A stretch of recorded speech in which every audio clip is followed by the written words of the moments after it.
What a battle that's taking shape in Western Canada.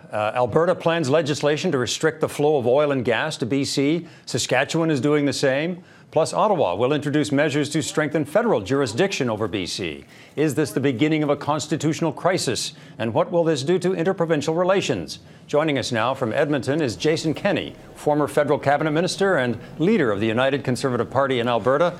And Jason Kenney, you're no shrinking violet when it comes to hardball politics, but on this file, there are a lot of Albertans who want a strong response. What would you say, is a strong but reasonable prescription?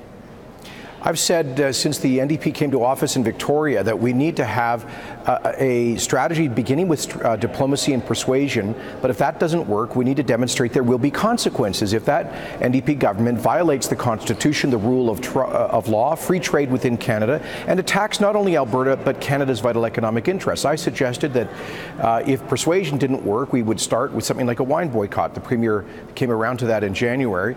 And then I suggested we could ramp it up to things like safety inspections on BC goods passing through Alberta, because if they won't allow us to export our key product, why would we allow that to go without a response?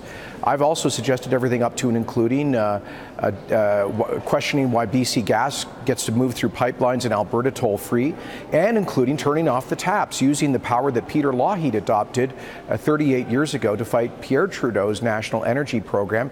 And I'm pleased to see that Premier Notley, while she initially ridiculed the idea, has come around to making it her own with legislation before Alberta's legislature now. It strikes some that, to see Conservatives in Alberta not opposing greater federal intervention in your backyard, but do you see it as extraordinary times?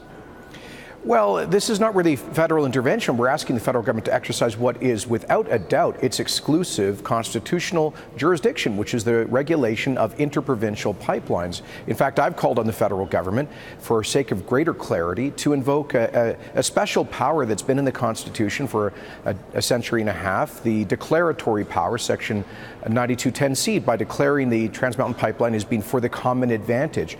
Or I suggested they could bring forward legislation, which apparently they now intend to do, just asserting federal paramountcy, federal authority in this area. So, look, we respect provincial jurisdiction and want to fight for that. For example, our jurisdiction to regulate the production of upstream oil and gas that the feds are now trying to get into. But we also respect federal jurisdiction in ensuring free trade, particularly on critical interprovincial infrastructure projects like a pipeline. Is a constitutional battle essentially underway? I mean, we've failed in the past, this country, Meach, Charlottetown, et cetera, to resolve a real clarity on provincial powers. And now we seem to be facing just that kind of an issue. And you could be premier a year or so from now. And how are you going to manage that? Well, yes, I do think this is becoming a constitutional crisis. You have a provincial government which is illegally asserting a power to violate federal jurisdiction, to attack the country's national economic interest, basically to say that it can at whim decide what products are exported from one of Canada's two major coasts. I mean, this is ridiculous. This is a complete violation of the whole concept of Canada from Confederation as an economic union.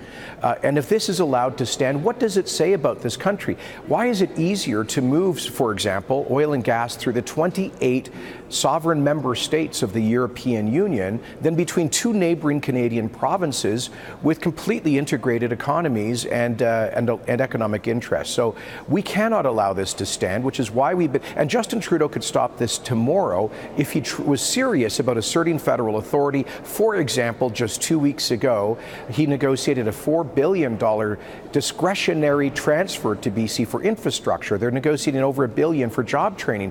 Why would they reward a government that is refusing to allow a $7 billion private infrastructure investment and is committed to killing jobs by killing this pipeline?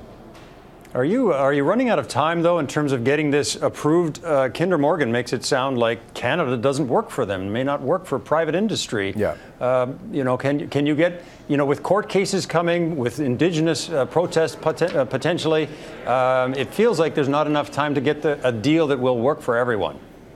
I hope that's not right, but I share your concern, Erica. The strategy of the opponents of economic progress has been death by delay.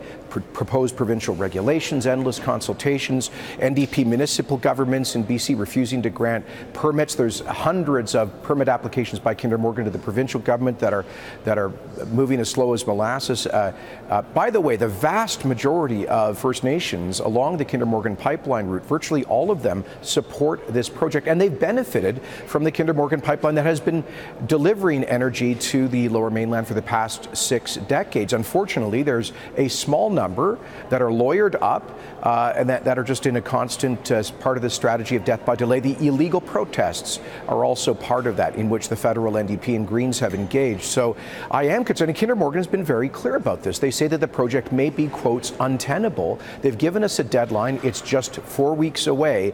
We cannot assume that they are bluffing.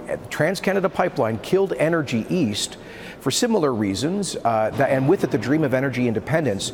They called the bluff of governments. Let's hope it doesn't come to that on this project that represents hundreds of billions of dollars of future value to the Canadian economy. Well, as it turns out, a pipeline is putting the Federation to the test. We'll see where it goes. Jason Kenney, thank you. Thank you very much, Eric.